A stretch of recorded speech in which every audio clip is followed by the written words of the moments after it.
ஏண்டா உன் பைக்கு ஃபுல்லாக எவ்வளோ அழுக்கா இருக்கு ஆ? நான் எப்பயோ கொஞ்சம் நாளுக்கு முன்னாடி தொடச்சேன் அதான் போல இருக்குல்ல. அதுக்கப்புறம் நீ துடைக்கவே இல்லைல்ல. நடுவில் நான் ஊரில் இல்லாதப்பெல்லாம் எதுவும் நீ துடைக்கவே இல்லை. ஆ மெக்கானிக்கல் தானே படிச்சிருக்கிற. பைக்கை துடைக்கும் போதாவது அது என்னென்ன பார்ட்டு, ஓ இதுதான் அந்த பார்ட்டா அப்படின்னா தெரிஞ்சுக்கலாம் இல்லடா. அப்படி கூட தெரிஞ்சுக்கூடாது உனக்கு இல்லை. இதையும் கற்றுக்கூடாது. பைக் யாராவது தொடச்சி வச்சா பல தொடச்சி வச்சா நீ வண்டி எடுத்துன்னு ஓட்டி சுற்றின்னு இருப்ப. நீலாம் எப்படா போய் ஒரு மெக்கானிக்கல் இன்ஜினியராக ஒரு கம்பெனியில் போய் ஒரு மெயின்டெனன்ஸ்லையோ ப்ரொடக்ஷன்லையோ போய் ஒர்க் பண்ண போகிற. அது சரி, உனக்கு ஒர்க் பண்ணுற ஐடியா இருந்தா தானே இல்லை. நியாயமாடா இதெல்லாம். அந்த ஃபங்க்ஷனில் உட்காந்து சாப்பிடும்போது நீ பாட்டுன்னு ஏஞ்சி அப்படியே வர சாப்பிட்டு முடிச்சுட்டு பக்கத்தில் சாப்பிட்றாங்களே அவங்களுக்காக வெயிட் பண்ண வேண்டாம். ஒன்று வெயிட் பண்ணணும், இல்லைன்னா நான் எழுந்திருக்கிறேங்க சார் அப்படின்னு சொல்லிட்டு எழுந்திருக்கணும். வெளில எங்கேயாவது சாப்பிட்டா அப்படி சொல்லிட்டு தான் எழுந்திருக்கணும், இல்லைன்னா வெயிட் பண்ணணும் சாப்பிட்ற வரைக்கும். அதேமாதிரி நம்ம வீட்டுக்கு யாராவது கெஸ்ட் வந்து அவங்க கூட உட்காந்து சாப்பிட்றனா கூட பட்டுன்னு ஏஞ்சி போகக்கூடாது. அவங்க சாப்பிட்டு முடிகிற வரைக்கும் வெயிட் பண்ணணும். இல்லை நம்ம எழுந்திருக்கணும்னா நான் எழுந்திருக்கிறேங்க நான் அவங்கள்ட்ட சொல்லிட்டு எழுந்திருக்கணும். இதான் முறை, எல்லாம் நாகரிகம் தெரிஞ்சுக்கணும். நீ பாட்டுன்னு அப்படியே ஏஞ்சி போகிற. ஹோட்டலில் போய் உட்காரும்போது இதுமாரி பண்ணிட்டு போகிற. பக்கத்தில் உட்காந்தும்போது நான் எழுந்திருக்கிறேன்னு சொல்லிட்டு ஏஞ்சி வந்துட்டேன்னு வச்சுக்க, அவனுக்கும் சேர்த்தா நீ தான் பில் தர மாதிரி ஆகிடும். வீட்டில் ஃபங்க்ஷனில் தான் நான் சொல்கிறேன். நியாயமாடா இதெல்லாம். உன் ஃப்ரெண்டு வந்தானே, அவன் பைக் எடுத்து போகும்போது ஒரே புகையாக இருக்குது, பின்னாடி ஒரே சவுண்டாக இருக்கு. என்னது எப்போதும் அவன் டாப் கீர்லேயே தான் ஓட்டுவானா? இதனால அநியாயமாக இருக்குது. எப்போதும் கீரை குறைக்கவே மாட்டானா? ஃபர்ஸ்ட் கீர்லேருந்து போக மாட்டானா? நியூட்ரலே போட மாட்டானா? வண்டி எப்போதும் டாப் கீர்லேயே தான் இருக்குமா? அப்படியே தான் ஓட்டி போவானா? ஸ்பீட் பிரேக் வந்தாலும் எது வந்தாலும் டேர்னிங்கில் எல்லா இடத்துலையுமே வா. என்னடா அது அநியாயமாக இருக்கு. எவ்வளோ புகை வரும், இன்ஜின் என்ன ஆகும்டா. வண்டி நாய்ஸ் பொல்யூஷன் ஆகுது, ஏர் பொல்யூஷன் ஆகுது. பெட்ரோல் எல்லாம் அவங்க அப்பா கொடுக்குற காசெல்லாம் பெட்ரோல்லே கரையுது. நீங்களாம் எதுக்கு தாண்டா இன்ஜினியரிங் படிக்கிறீங்க? எனக்கு புரியவே இல்லைடா அது. நியாயமாடா இதெல்லாம். நேற்று டிவியில் வானிலை அறிக்கையில் நாளைக்கு வந்து மழை நிறைய பெய்யுன்ற மாதிரி சொன்னான். நானும் தான் கேட்டேன், ரைட்டு. அதுக்காக இன்னைக்கு போக வேண்டிய இன்டர்வியூ ஒன்று போகாமல் இருக்கிற. கேட்டால் மழை பெய்யுதுன்னு டிவியில் சொல்லியிருக்கான், நிறைய மழை பெய்யுன்னு சொல்லியிருக்கான்னு உட்காந்துருக்கேன். நல்ல வெயில் காயுது. என்னைக்கு நம்ம ஊரில் அறிக்கை சொல்லி கரெக்டாக நடந்துருக்கு சொல்லு பார்க்கலாம். இதை நம்பி நீ பாட்டு வீட்டில் உட்காந்துருக்க இன்டர்வியூ போகாமல். மழை பெய்யறதாவே இருக்கட்டும், ரெயின் கோட் வச்சிருக்கல, கொடை வச்சிருக்கல, எடுத்து நீ பாட்டு போயிட்டே இருக்க வேண்டியதுதான். அப்படின்னு அப்படியே வெள்ளம் வந்து அடிக்குது. இல்லையா, சாதாரண மழை தான் பெய்யுது. இப்போ மழை கூட பெய்யலையே, இப்போ வெறும் வெயில் தான் அடிக்குது. இந்த அறிக்கை கேட்டு நீ பாட்டு வீட்டில் உட்காந்துட்டு இருக்க. அப்படியே மழையில் போனால் நீனா கரைஞ்சிருவ அப்படியே மழையில். இதேமாரி எத்தனை இன்டர்வியூ மிஸ் பண்ணியிருக்கிற. வெயில் நாளில் வெயில் அதிகமாக காயுது, நாளையிலேருந்து 40 டிகிரி வெயில் வருதுன்னு டிவியில் சொல்கிறான்னு உட்காந்துட்டு இருக்க இன்டர்வியூ போகாமல். மழை நாளில் மழை பெய்யுதுன்னு உட்காந்துட்டு இருக்க. என்னதான் செய்வேன் இதேமாதிரி செஞ்சுக்கிட்டே இருந்தேன்னா? குளிர் நாளில் காலையில் ஏந்திருக்கிறது கிடையாது, காலையில் குளிர்துன்னு ஏந்திருக்க மாட்டேன். வேலைக்கு போகாமல் இருக்க என்னென்ன வழியெல்லாம் இருக்கோ அது எல்லாத்தையும் கவனமாக கையாளுற நீ. நியாயமாடா இதெல்லாம். ஏண்டா நீங்கள் நம்ம வீட்டுக்கு ஒரு சொந்தக்கார் வந்தார், வயசான ஒருத்தர் பத்திரிகை வைக்க வராரு. நீ பாட்டுன்னு உட்காந்துட்டு இருக்க. ஒரு பெரியவங்களை பார்த்தா அவங்க யாரோட சொந்தக்காரங்களோ தெரிஞ்சவங்களோ யாரோ ஒருத்தவங்க நம்ம இடத்துக்கு வராங்க, ஏதோ ஒரு விஷயமா வராங்க. அவங்கள பார்த்தோன்னே எழுந்து நிற்கணும் இல்லைடா. வாங்கன்னு சொல்லணும், எப்படி இருக்கீங்கன்னு கேட்கணும், வாங்க உட்காருங்கன்னு சொல்லணும். இதெல்லாம் அடிப்படையான தமிழர்களோட கலாச்சாரம்டா. தமிழர்களோட கலாச்சாரத்தையே அழிச்சிடுறீங்க நீங்கள்லாம். ஒரு அடிப்படையாக கொடுக்க வேண்டிய மரியாதையை கூட கொடுக்க மாட்டீங்க. உங்களை சொல்லி தப்பு இல்லைடா, உங்களுக்கு தெரிஞ்சால் தானே பாவம் இல்லை. வயசுக்குரிய மரியாதை, அனுபவத்துக்குரிய மரியாதை, அவங்ககிட்டலாம் பேசி நமக்கு கற்றுக்க வேண்டிய சில விஷயங்கள், இதையெல்லாம் நம்ம தெரிஞ்சுக்கணும் அப்படின்ற எண்ணம் உங்களுக்குலாம் இருந்தால் தானே. அந்த எண்ணமும் கிடையாது, முன்னேறணுன்ற எண்ணமும் கிடையாது, உழைக்கணுன்றதுல ஆர்வமும் கிடையாது, லேர்னிங்கில் ஒரு இன்ட்ரெஸ்ட்டும் கிடையாது, எதுவுமே கிடையாது. சாப்பிட்டு தூங்கிட்டு இருக்கிறீங்க, இதான் பண்ணிட்டு இருக்கீங்க. நியாயமாடா இதெல்லாம். ஏண்டா உன் ஃப்ரெண்டு, அவங்க ஃபேமிலிக்கு நிறைய நிலம் இருக்குது, அவங்க அப்பா விவசாயம் பண்ணுறாரு. நிலத்தில் என்னடா போட்டிருக்காரு அப்பான்னு கேட்குறேன். அதெல்லாம் தெரியாது அங்கிள் எனக்கு, நான் நிலத்து பக்கம்லாம் போகிறது இல்லை அப்படின்றான். ஏண்டா அப்போல்லாம் வந்து வெளிநாட்டில் சாஃப்ட்வேர் இன்ஜினியராக இருக்கிறவன் எல்லாம் லட்சமாக மாதம் சம்பளம் வாங்குறவங்களாம் வேலையெல்லாம் விட்டுட்டு கிராமத்துக்கு வந்து விவசாயம் நிலம் வாங்கி விவசாயம் பண்ணிட்டு இருக்கான். கீரை விதைக்கிறான், ரோட்டோரமாக கத்தை கட்டி விற்கிறான், அதுலேயே நிறைய சம்பாதிக்கிறான். இந்த வேலை தான் எனக்கு திருப்தியாக இருக்குது அப்படின்னு பேட்டிலாம் கொடுக்குறான், புக்கெல்லாம் வருது, டிவிலாம் வருது. இவனாடனா படிச்சுட்டா நிலத்து பக்கம் போகவே மாட்டாராம்மா. என்ன போட்டிருக்காங்க கூட தெரியாதாம்மா அவருக்கு. என்னடா இதெல்லாம் அது எல்லாமே தெரிஞ்சுக்கணும்டா ஒரு மனுஷன். ஏன் வாரத்தில் ஒரு நாள் அவங்க அப்பா கூட போய் வேலை செஞ்சா என்ன ஆகிடுவான்? குறைஞ்சிருவான் அவன்.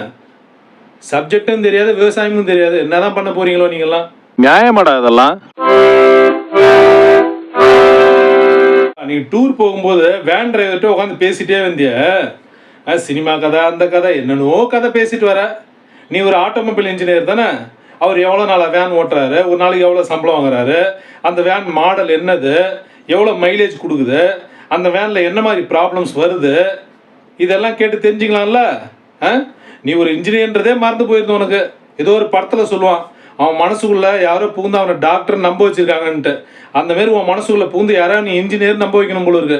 நியாயமாடா இதெல்லாம்? பக்கத்தில் அந்த அங்கிள் வீட்டில் பெயிண்டிங் அடிக்கிறாங்கன்னு சொன்னேன். அங்கே போய் நான் விசாரிச்சுட்டு வாடா நான் சொன்னேன்.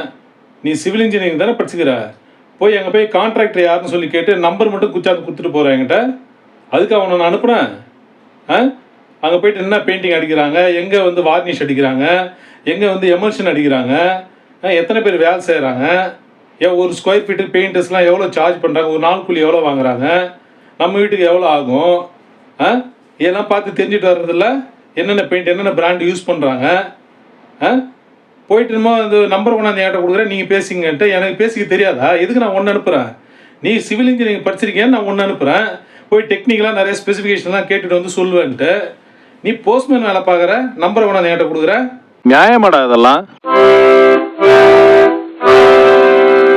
ஏண்டா எல்லா விஷயங்களும் நம்மளை தேடி வந்துடாதுடா. நம்ம தான் அதை தேடி போகணும். ஒரு விஷயம் நமக்கு கிடைக்கணும்னா அதை நோக்கி நம்ம தான் போகணும். நம்ம அதை நோக்கி போகிற அந்த பயணத்தை ஆரம்பித்தாலே அந்த விஷயம் நம்மளை நோக்கி ஒவ்வொரு அடியாக எடுத்து வைக்கும். இதுதான் இந்த லா ஆஃப் அட்ராக்ஷன் அப்படின்னு சொல்கிறாங்க. எல்லாம் புக்கெல்லாம் படித்தா தானே. இதெல்லாம் சாதாரணமாகவே போடுறான், சாதாரணமான சின்ன சின்ன புக்கிலே போடுறான். இது வாரம் வாரம் போடுற பத்திரிகை கூட வர்ற 4-10 பேஜ் இருக்கிற அந்த புக்கிலே கூட இந்த மாதிரி நியூஸ்லாம் போடுறாங்க, பெரிய பெரிய விஷயங்கள்லாம் போடுறாங்க. அன்றைக்கி பார்த்தேன், அதுமாதிரி சாதாரண புக்கில் தான் பார்த்தேன். சின்ன பசங்க படிக்கிற புக்கு ஒன்றில் பார்த்தேன். அது பத்திரிகை கூட வர்ற வாராந்திர புக்கு ஒன்றில் படித்தேன். நம்ம ஒரு விஷயத்தை நினச்சிக்கிட்டு இருக்கோம்னா அதை நோக்கி நம்ம போனோம்னா நம்ம சில படிகள் எடுத்து வச்சோம்னா அந்த விஷயமும் நம்மளை நோக்கி வர்றதுக்கு சில படிகள் எடுத்து வைக்கும். இப்போ நம்ம இன்னும் ஸ்ட்ராங்காக நம்ம அடுத்தடுத்த படிகளை வச்சு நம்ம தன்னம்பிக்கையோடு போயிட்டே இருந்தோம்னா அந்த விஷயமும் நம்மளை நோக்கி நெருங்கி வந்துக்கிட்டே இருக்கும். நம்ம ரெண்டும் ஒரு காமன் பாயிண்டில் மீட் பண்ணுவோம். நம்ம அந்த விஷயத்தை சக்சீட் பண்ணுவோம். இதுதான் தியரி அப்படின்றாங்க. நீ என்ன பண்ணுற? உட்காந்துக்கிட்டே இருக்கிற, ஃபோனை பார்த்துக்கிட்ட, எதை நோக்கியும் போகிறது கிடையாது, எதுவும் யோசிக்கிறது கிடையாது, எதுவும் சிந்திக்கிறது கிடையாது, எதுவும் படிக்கிறது கிடையாது, எதுவும் லேர்ன் பண்ணிக்கிறது கிடையாது. ஃபோன் மட்டும் வந்துட்டால் போதும், வேறு எதுவுமே வேணாம், சாப்பாடு கூட வேணாம் இல்லை? இப்படி இருந்தால் எப்படா முன்னேற முடியும் வாழ்க்கையில்? வெளி உலகத்தில் தாண்டா நம்மளோட லேர்னிங்கு, நம்மளுடைய முன்னேற்றம் எல்லாமே இருக்குது. ஃபோன் அதுக்கு ஒரு ஃபெசிலிட்டேட் பண்ணுற ஒரு டிவைஸ். அதை ஒரு 25% 30% யூஸ் பண்ணிக்கலாம். 70% நீ வெளி உலகத்தோடு தான் கம்யூனிகேட் பண்ணணும். ப்ராக்டிக்கலாக தான் நீ ஃபீல்டில் போய் இறங்கணும். இதை முதல்ல புரிஞ்சுக்கிட்டு உன்னோட அப்ஜெக்டிவ் நோக்கி போ. நியாயமாடா இதெல்லாம்? ஏண்டா எவ்வளோ ஃபங்க்ஷனில் பார்க்குறோம், சாப்பாடு மீந்துடும், சாம்பார் சாப்பாடு கூட்டு பொரியல் ரசம் எல்லாம் மீந்துடும். அதை எடுத்துகிட்டு போகிறது கூட யாரும் இருக்க மாட்டாங்க.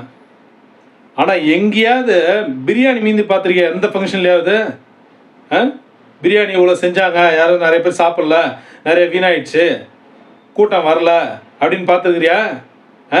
பிரியாணிக்கு மட்டும் அப்படி ஆளாக பறக்குது கூட்டம். அப்படியே ஒரு ஆள் மீந்தா கூட ஆளுக்கு ஒவ்வொரு பொட்டலாம் கட்டிக்கிட்டு எடுத்து போயிடுவாங்க வீட்டுக்கு, ஃப்ரிட்ஜில் வச்சு 3 நாளைக்கு சாப்பிட்றதுக்கு. நியாயமாடா இதெல்லாம்? ஏண்டா அன்னைக்கு உங்கள் காலேஜ் ப்ரொஃபஸர் ஒருத்தர் வழியில் பார்த்தோமே, நீ பாட்டுன்னு அப்படியே விஷ் பண்ணிட்டு அப்படியே ஒதுங்கி வந்துட்ட. அவர்கிட்ட நின்று பேசி, சார் நான் இந்த இடத்துல பிளேஸ் ஆகிருக்கேன் சார், இவ்வளோ சம்பளம் வாங்குறேன், உங்களால் தான் சார் நான் அந்த நிலைமையில் இருக்கிறேன், உங்கள் பிளெஸிங்ஸ் எனக்கு எப்போதும் வேணும் சார் அப்படின்லாம் பேசுனியா?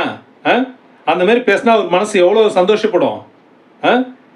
என்ன சொல்கிறேன்னு கேட்டால் அவருக்கு எதுவுமே தெரியாது, அவர் கிளாஸ் எடுக்கிறதே வேஸ்ட்டு, அவருக்கு ஒன்றுமே தெரியாது அப்படின்னு சொல்கிற நீ. ஒரு ப்ரொஃபஸர் அவங்க படிச்சுட்டு வந்திருக்கிறாங்க, அவங்க ஒன்றும் தெரியாதுன்ற. உனக்கு தெரியுமா முதல்ல? ஏதோ தத்து குத்தெல்லாம் பாஸ் பண்ணி பிளேஸ்மெண்ட் ஆகிட்டா. அவர்கிட்ட ஒரு மரியாதையாக பேசியிருந்தா அவர் மறுநாள் கிளாஸில் போய் சொல்ல மாட்டார் பசங்கிட்ட, இனிமேல் நேற்று ஒரு ஸ்டூடெண்ட்டை பார்த்தா ரொம்ப மரியாதையான பையன், இந்த கம்பெனியில் வேலை செய்கிறானா, இவ்வளோ சம்பளம் வாங்குறானா என்னால் தான் அந்த நிலைமையில் இருக்கேன்னு ரொம்ப சந்தோஷமாக சொன்னான். அந்த மாதிரி ஸ்டூடெண்ட்ஸாக நீங்களும் சக்ஸஸ்ஃபுல்லாக வரணும் அப்படின்னு உன்னை பற்றி பெருமையாக பேச மாட்டாரு. அதுக்கெல்லாம் நீ வழி கொடுக்க மாட்ட இல்ல? நியாயமாடா இதெல்லாம்?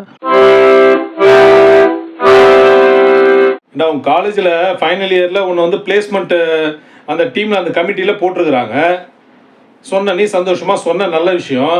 அதுக்கப்புறம் நீ என்ன பண்ணன்னு கேட்டால் ஒன்றும் பண்ணலை, சும்மா தான் இருக்கா அந்த டீம் அப்படியே இருக்குன்னு சொல்கிற. நம்ம லோக்கலில் என்னென்ன இண்டஸ்ட்ரீஸ் இருக்குது, நியர்பை இருக்கிற டவுன்ஸில் என்னென்ன கம்பெனிஸ் இருக்குது எல்லாத்தையும் எடுத்து பார்த்து கூகுளில் பார்த்து என்னென்னோ தேடுறல. கூகுளில் என்னென்ன கம்பெனி இருக்குது, அவங்க என்னென்ன மேனுஃபேக்சர் பண்ணுறாங்க, அங்கே யார் ஹெச்ஆர் பர்சன் யார் இருக்கா எல்லாமே தேடி பார்த்து லிஸ்ட் எடுத்து அதெல்லாம் ஒரு வந்து எக்ஸல் ஷீட்டில் ஒரு ரிப்போர்ட் மாதிரி எடுத்து உங்களோட டீமில் இருக்க மற்ற பசங்கள்ட்டையும் டிஸ்கஸ் பண்ணிவிட்டு அவங்க உங்ககிட்ட 4-5 கம்பெனிஸ் பிரித்து விட்டு அவங்களாம் ஃபோனில் அவங்களாம் இன்ட்ராக்ட் பண்ணி உங்கள் காலேஜோட போர்ட்ஃபோலியோ ஸ்டூடெண்ட்ஸோட டீட்டெயில்ஸ்லாம் அனுப்பலாம். அவங்களுக்கு பிளேஸ்மெண்ட் கிடைக்கிறதுக்கு, ப்ராஜெக்ட் கிடைக்கிறதுக்கு, பிளாக் பிளேஸ்மெண்ட் கிடைக்கிறதுக்கு, சம்மர் பிளேஸ்மெண்ட் கிடைக்கிறதுக்கு, இன்டர்ன் போகிறதுக்கு எல்லாத்துக்கும் யூஸ்ஃபுல்லாக இருக்காது. எதுவுமே பண்ணால் சும்மா கமிட்டியில் நோட்டீஸ் போர்டில் பேர் போட்டுக்கிறாங்க, அப்படியே உட்காந்துருக்க நீ 3-4 மாதமாக கேட்டால் எந்த வேலையும் செய்யவே இல்லைன்ற. இதுக்கு அவங்க டீமில் போடுறாங்க. உங்கள் காலேஜில் லெக்சரர்ஸ்லாம் இது சொல்லணும், அவங்களும் சொல்லலை. நீயாவது இனிஷியேட்டிவ் எடுத்து பசங்களை டீம் கூட்டி எல்லாம் பண்ணணும்ல. எதுக்கு தான் படிக்கிறீங்க நீங்கள்லாம் சொல்லுங்கள் பார்க்கலாம். நியாயமாடா இதெல்லாம்? உன் ஃப்ரெண்டு ஒருத்தன் பிடெக் முடிச்சுட்டு போயிட்டு ஸ்விக்கி ஜொமேட்டோவில் போயிட்டு வேலை செய்கிறான். போய் சாப்பாடு கொண்டு போய் கொடுக்குறான். நல்ல விஷயந்தான், எந்த வேலை செஞ்சாலும் நல்லது தான். உழைக்க சோம்பேறித்தனம் இல்லாமல் உழைக்கிறது ரொம்ப நல்ல விஷயந்தான். ஆனால் இதெல்லாம் இப்போ பார்ட் டைம் ஜாபாக காலேஜில் இருக்கும்போதெல்லாம் செய்ய வேண்டிய வேலைடா. இப்போ என்ன படிச்சிருக்கான், இன்ஜினியரிங் படிச்சிருக்கான், இசிஇ படிச்சிருக்கான், அது ரிலேட்டடான வேலைக்கு போகணும்ல. அதுக்கு தானே அவங்க அப்பா அம்மா லோன் போட்டு கஷ்டப்பட்டு படிக்க வச்சாங்க. வீடு வீடாக சாப்பாடு கொண்டு போய் படிக்க வச்சாங்க. எங்கேயாவது வேலைக்கு போயிட்டு ஏதாவது ஈவினிங் டைமில் ஃப்ரீயாக இருக்கிறப்ப சும்மா அதுலேயும் ஒரு ஏர்னிங் வருது அப்படின்னு செஞ்சால் கூட பரவாயில்ல. அது வந்து ஒரு கூடுதல் அடிஷ்னல் இன்கமாக இருக்கும். இதையே மெயின் வேலையாக செஞ்சுக்கிட்டு இருந்தால் இப்போ படித்த படிப்பு என்ன ஆகுது? படித்ததுக்கு ஏற்ற மாதிரி வேலைக்கு போகணும், நம்ம என்ன படிச்சிருக்கோமோ அந்த வேலைக்கு போகணுன்ற எண்ணமே சுத்தமாக கிடையாது. உனக்கும் கிடையாது, உன் ஃப்ரெண்ட்ஸ்க்கும் கிடையாது. என்ன பண்ணுறது சொல்லு? நியாயமாடா இதெல்லாம்? இப்போ ஒரு படம் வந்துட்டு அந்த படத்தை வந்து ஃப்ரெண்ட்ஸ் எல்லாம் சேர்ந்து போய் 7 தடவை பார்க்குறீங்க. என்ன பழக்கம் இது? நீ அவரோட தீவிர ஃபேனாகவே இரு, நல்ல விஷயந்தான், இருந்துட்டு போக ஒன்றும் பிரச்சனை கிடையாது. அதுக்காக 7 தடவை 10 தடவை அந்த படத்தை பார்க்கணுமாடா காசு கொடுத்து? என்னடா பழக்கம் அதெல்லாம்? இதேமாரி ஏதாவது ஒரு சப்ஜெக்ட் புக்கை எடுத்து திரும்பி திரும்பி படிச்சிருப்பியா? ஏதாவது ஒரு வெப்சைட்டில் யூடியூப் சேனலில் ஏதாவது சொல்கிறத திரும்பி திரும்பி கேட்டு ஏதாவது எழுதி பார்த்துருப்பியா? இதுமாரி கம்பெனிக்கு இன்டர்வியூ போகிறதுல ஆர்வம் காட்டுறியா? அப்ளை பண்ணுறதில்ல, இன்டர்வியூ போகிறதில்ல. இன்டர்வியூ கூப்பிட்டா கூட போக மாட்டேற. கேட்டால் சம்பளம் கம்மியாக இருக்குன்ற, டெம்பரரியாக எடுக்கிறாங்கன்ற, அங்கே வேலை கஷ்டமாக இருக்குன்னு சொல்கிற, நைட் ஷிஃப்ட் போடுறாங்கன்ற. என்னது இதெல்லாம்? அது சினிமா மட்டும் போய் பார்ப்பியா 10 தடவை 5 தடவை? நியாயமாடா இதெல்லாம்? பிகாம் முடிச்சிட்டிய ஃபைனல் இயர் படிக்கும்போதே நான் சொன்னேன், எம்எஸ் ஆஃபீஸ் கிளாஸும் டேலி கிளாஸும் போன்னு சொல்லிக்கிட்டே இருந்தேன். காலேஜ்லேயே சொல்லி கொடுக்குறேன்னு சொல்லிக்கிறாங்கன்னு சொன்னேன், எதுவுமே சொல்லி தரல, அப்படியே விட்டாச்சு. இப்போ முடிச்சுட்டு வெளில வந்தாச்சு. இப்போ எங்கே போனாலும் டேலி கேட்குறாங்கல்ல. இப்போ நீ டேலி கற்றுக்கிறதுக்கு மறுபடியும் அதில் ஒரு 3 மாதம் 4 மாதம் டைம் வேஸ்ட் ஆகணும். என்னடா இதெல்லாம்? அது இல்லை, படிப்பு முடிக்கும் போதே அது கூட என்னென்ன டெக்னிக்கலாக என்னென்ன கற்றுக்கணும் அது எல்லாமே ஒரு ட்ரைனிங் போய் கற்றுக்கிறதுல 4 மணிக்கு காலேஜ்லேருந்து வந்துடுற. அதுக்கப்புறம் ஃப்ரீயாக தானே இருக்கிற. புக் எடுத்து படிக்கிறதும் கிடையாது, ஃபோனில் தான் பார்த்துக்கிட்டே இருக்கிற. எப்போ கேட்டாலும் பிடிஎஃப்ல படிக்கிறேன்ற, புக்கை தொடரதே கிடையாது, எதுவும் கற்றுக்கிறதும் கிடையாது. அட்லீஸ்ட் அந்த ஃபோன்லேயாவது எவ்வளோ யூடியூப் சேனல்ஸ் இருக்குது, எத்தனை பேர் வந்து டேலி சொல்லி கொடுக்குறாங்க, எவ்வளோ பேர் வந்து பேசிக் எம்எஸ் ஆஃபீஸ்லாம் சொல்லி கொடுக்குறாங்க. ஒரு நோட் ஒன்று போட்டு அதையாவது பார்த்து டெய்லி ஒரு 1 ஹவர் உட்காந்து எழுதி வைப்போம், அதுவும் கிடையாது. ஏதாவது ட்ரைனிங்காவது போயிருக்கணும், அதுவும் கிடையாது. இப்போ ஒன்று டேலி தெரியாமல் யார் எடுப்பா? டேலி நேரம் நீ ஃபைனல் இயரில் படிச்சு நேரம் நீ வீட்டில் உட்காந்து ப்ராக்டிஸ் பண்ணியிருக்கணும். இன்டர்வியூக்கு போனால் என்ன செய்வாங்க? டேலியில் உட்கார வச்சு ஏதாவது என்ட்ரி போட சொல்லுவாங்க, இதெல்லாம் பண்ண சொல்கிறாங்களா இன்டர்வியூவில்? தெரியாது திரும்பி வரல. இப்படியே போனால் எப்படி நீ அக்கௌண்ட்ஸில் பிளேஸ் ஆக சொல்லு? நியாயமாடா இதெல்லாம்? நீ காலேஜில் யாரோ கம்பெனிலேருந்து ஏதோ எக்ஸ்டர்னல் ஃபேக்கல்ட்டி யாரோ வராங்க அப்படின்னு சொல்லிட்டு சொன்னேன். ஆனால் சாதாரண ட்ரெஸ்ஸில் சாதாரணமாக போயிருக்கிற நீ பிளேசர்லாம் போட்டுக்கிட்டே ப்ராப்பராக போவீங்களா? அந்தமாரி கிடையாது. அன்றைக்கி லெக்சரர் சொல்லாதாவே இருக்கட்டும், நீ போட்டுட்டு போகலாம்ல, ஒரு இமேஜ் கிரியேட் பண்ணலாம்ல, அவங்ககிட்ட இன்ட்ராக்ட் பண்ணலாம். உன் பேர் என்னன்னு கேட்பாங்க, அவங்களுக்கு ஞாபகம் இருக்கும். அவங்ககிட்ட அப்புறம் நீ பேசி ஒரு ஆட்டோகிராஃப் வாங்கலாம், அவங்களோட ஃபோன் நம்பர் வாங்கலாம், இன்ட்ராக்ட் பண்ணலாம், அவங்ககிட்ட வாட்ஸ்அப்பில் கனெக்ட் ஆகலாம், உன்னோட ரெஸ்யூம் அனுப்பலாம், ப்ராஜெக்ட் அதை அவங்க கம்பெனில் பண்ணுறதுக்கு நீ வந்து பெர்மிஷன் கேட்கலாம். இதெல்லாம் ஒரு சான்ஸ் தான் இது மாதிரி ஒருத்தர் மீட் பண்ணுறதுக்கு. நீ பாட்டு அப்படியே கேஷுவலாக அப்படியே போய் உட்காந்துட்டு வர. எக்ஸ்டர்னல் ஃபேக்கல்ட்டிஸ் வரும்போது அதெல்லாம் வந்து உனக்கு கிடைச்சிருக்கிற கிஃப்ட்டு, அவங்களெல்லாம் மீட் பண்ணுறது. அதெல்லாம் ஒரு நல்ல ஆப்பர்ச்சுனிட்டி. அவங்ககிட்டலாம் இன்ட்ராக்ட் பண்ணுறதுக்கான ப்ராப்பராக ட்ரெஸ் பண்ணிட்டு போகணும். அன்றைக்கெலாம் ஏனோ தானோ கடமைக்கெல்லாம் போகக்கூடாது. நியாயமாடா இதெல்லாம்? இந்தா எங்கே போனாலும் அப்ரெண்டிஸாக எடுக்கிறாங்க, நீமில் எடுக்கிறாங்க, நாப்ஸில் எடுக்கிறாங்க, இல்லை கான்ட்ராக்டில் எடுக்கிறாங்க அப்படின்னு சொல்லிட்டு எதுக்குமே போகாமல் இருக்கிற உன்ன மாரியே உன் ஃப்ரெண்ட்ஸ் எல்லாம் சுற்றி சுற்றி வரானுங்க. இப்படியே இருந்தால் என்ன ஆகுறது? ஏன்னா இன்ஜினியரிங்கில் எந்த கொஷின் கேட்டாலும் உனக்கு தெரிய மாட்டுது, உன் ஃப்ரெண்ட்ஸ் கிட்ட கேட்டாலும் தெரிய மாட்டுது. உங்களுக்குலாம் ஒருத்தன் வேலை கொடுக்குறதே அரிது, பெரிய விஷயம் அது. அவங்க கடவுள் மாரி நீ கையெடுத்து கும்பிட்டு கம்பெனிக்குள்ளே போகணும். உங்களாம் ஒரு இன்ஜினியர் மதித்து கம்பெனிக்குள்ளே விட்றான்ல, அதுவே உங்களுக்கு அவன் செய்கிற ஒரு பெரிய உபகாரம். நீங்கள் என்னமோ மனசுக்குள்ளே பெரிய இன்ஜினியர் மாதிரி வந்து மைக்ரோசாஃப்ட் இன்ஜினியர் மாதிரி நினச்சிக்கிட்டு நீங்கள் என்னமோ உங்களுக்கு இதுதான் வேணும் அதுதான் வேணும்னு கேட்டுருக்க. சப்ஜெக்டில் 4 கொஸ்டின் கேட்டால் சொல்லிவிட்டு எனக்கு இதுதான் வேணும் கேட்டால் பரவாயில்ல, எதுவுமே தெரிய மாட்டுது. உன்னை கம்பெனிக்குள்ளே விட்றதே அதிகம். அவன் போட்டு வந்து ஒரு வருஷம் 2 வருஷம் 3 வருஷம் சொல்லிட்டு ட்ரைனிங் போடுறான். நீ பாடு வாய முடியும் ட்ரைனிங் ஆகி அங்கே வந்து எக்ஸ்பீரியன்ஸ் ஆகி ப்ராப்பராக எல்லாம் கற்றுக்கிட்டு டெக்னிக்கலாக கற்றுக்கிட்டு அப்புறம் நல்ல ஒரு இன்ஜினியராக வேறு கம்பெனிக்கு போகலாம்ல. ரெகுலரில் தான் போவேன் சும்மா சும்மா சுற்றி வர. இல்லை நான் சும்மா சுற்றி வர்றதுக்கு காரணமாக அது ரெகுலர்லாம் எங்கேயுமே கிடைக்காது. நியாயமாடா இதெல்லாம்? அந்த கம்பெனிக்கு போகும்போது செக்யூரிட்டிலே போய் எல்லாம் விசாரிச்சுட்டு வந்துக்கிறேன். வேக்கன்சி இருக்குதா, எவ்வளோ சம்பளம் கொடுப்பாங்க, நைட் ஷிஃப்ட்லாம் போடுவாங்களா, ஓவர் டைம் பண்ண சொல்லி கம்பல் பண்ணுவாங்களா, பிஎஃப்இஎஸ்ஐ கொடுக்குறாங்களா, கம்பெனிக்கு பஸ் வருதா, சாப்பாடு நல்லா இருக்கா, நான்வெஜ் போடுறாங்களா கேன்டீனில், வேலை கஷ்டமாக இருக்குமா, திட்டுவாங்களா, இதெல்லாம் செக்யூரிட்டிலே போய் விசாரிச்சுட்டு வந்துக்கிறேன். அந்த செக்யூரிட்டி ஆஃபீஸரு சொல்லியிருக்கிறாரு, ஃப்ரெண்டு அந்த கம்பெனியில் மேலே ஒருத்தர் வேலை செய்கிறாருல நம்ம ஃப்ரெண்டு ஒருத்தர், அவர்கிட்ட சொல்லி சொல்லி சிரிக்கிறாராம் அந்த செக்யூரிட்டி ஆஃபீஸரு. 1/2 மணி நேரம் அந்த தம்பி வந்து பேசியிருந்தாரு. இந்த கம்பெனியில் என்ன பண்ணுறாங்க, என்ன ப்ரொடக்ஷன் பண்ணுறாங்க, எவ்வளோ பேர் வேலை செய்கிறாங்க, இன்டர்வியூவில் என்னென்ன மாதிரி கேள்வி கேட்பாங்க, இதெல்லாம் கேட்கலாங்க அந்த தம்பி. இதெல்லாம் கேட்டுட்டு இருக்காருங்க. கேன்டீனில் சாப்பாடு நல்லா இருக்குமா, நான்வெஜ் போடுவாங்களா, அட்லீஸ்ட் முட்டை ஆம்லெட் கூட போட மாட்டாங்களா, ஆப்பாயில் கூட போட மாட்டாங்களா அப்படின்லாம் கேட்டு போகிறாருங்க அவர். அப்படின்னு சொல்லி சொல்லி சொல்லி சிரிக்கிறாராம் அந்த செக்யூரிட்டி ஆஃபீஸர். நீ பண்ணுற வேலை இருக்கு பாரு ஒன்றும் நியாயமாடா இதெல்லாம்? ஏண்டா நைட்டு போய் படுக்கும்போது இன்னைக்கு காலையில் என்னென்ன பண்ணோம், காலையிலேருந்து சாயங்காலம் வரைக்கும் என்னென்ன பண்ணோம், யார் யாரை சந்தித்தோம், என்னென்ன பேசணும், அவங்க என்னென்ன சொன்னாங்க, எத்தனை இடத்துக்கு ரெஸ்யூம் அனுப்பணும், எங்கெங்கே இன்டர்வியூக்கு போனோம், எங்கெங்கே பாசிட்டிவாக இருக்குது, எங்கெங்கே ப்ராப்ளம் இருக்குது, எங்கெங்கே கேப் இருக்குது, நம்ம என்னென்ன கற்றுக்கணும், வேறு என்னென்ன பிளான் பண்ணணும், இதெல்லாம் யோசிடா. அப்படியே போயிட்டு ஃபோனை வச்சுக்கிட்டே போக வேண்டியது, ஃபோனை வச்சுக்கிட்டே வர வேண்டியது, ஃபோனை வச்சுக்கிட்டே சாப்பிட வேண்டியது, ஃபோனை வச்சுக்கிட்டே போக வேண்டியது, மறுபடியும் ஃபோனை வச்சுக்கிட்டே வந்து படுத்துக்க வேண்டியது, ஃபோனை பக்கத்தில் வச்சு தூங்க வேண்டியது. நியாயமாடா இதெல்லாம்? சாக்ஸ் வாங்கிட்டு வரேன்னு போனேன், இதை போய் வாங்கிட்டு வந்துக்கிறேன். இது என்னடா கால் பாதத்துக்கு மட்டும் இருக்கிற மாதிரி இருக்குது சாக்ஸு, அதுக்கு போய் அவ்வளோ விலை கொடுத்து வாங்கியிருக்க. ஏண்டா இது மாதிரி புதுசாக அந்த மாதிரி பண்ணுறானுங்களா இப்போ சாக்ஸை? இது எதுக்குடா அது? சாக்ஸ்ன்னா என்னது, முட்டி கீழே அது வரைக்கும் வரணும்ல சாக்ஸு. துணி அளவை குறைச்சிக்கிறான் அவன் கம்பெனி, ரேட்டையும் ஏற்றிக்கிறான், அதை போய் நீ வாங்கிட்டு வர. இந்த சாக்ஸ்லாம் நீ எதுக்கு வாங்குற? இதெல்லாம் ஒரு சாக்ஸா? சாக்ஸ்னா என்னது, முட்டிக்கு கீழே கொஞ்சம் வரணும், அதான் சாக்ஸு. பாதத்துக்கு மட்டும் சாக்ஸ் போடுறீங்க, அப்புறம் ஆங்கிள் சாக்ஸ்ன்னு அதுக்கு மட்டும் போடுறீங்க. என்னடா இதெல்லாம்? சரி போடுற ரைட்டு, அப்போ காஸ்ட் எவ்வளோ வரணும், அதோட விலை எவ்வளோ வரணும்? இது 100 ரூபான்னா அது 20 ரூபா தானே வரணும் பாதத்துக்கு மட்டும் போடுறது. அதுவும் 100 ரூபா வித்தா வாங்கிட்டு வர நீ. ஏண்டா எதையுமே யோசிக்க மாட்டியாடா? ஒரு ப்ராடக்டோட காஸ்டிங்கு, நம்ம பொருளை நம்ம காசை கொடுக்குறோமே அந்த காசுக்கு என்ன மதிப்பு, அது எதையுமே யோசிக்க மாட்டியாடா நீ? என்னதான்டா படிக்கிற நீலாம்? நியாயமாடா இதெல்லாம்? ஏண்டா அந்த ஷாம்பு கம்பெனி இன்டர்வியூக்கு போயிட்டு ஷாம்பு பாக்கெட்டை கொடுங்க, இந்த ஷாம்பு தான் நான் யூஸ் பண்ணுறேன் வீட்டில், ஒரு 5 பாக்கெட் கொடுங்கன்னு காசு கொடுத்து கேட்டியாங்க. எப்படா அங்கே தருவாங்க?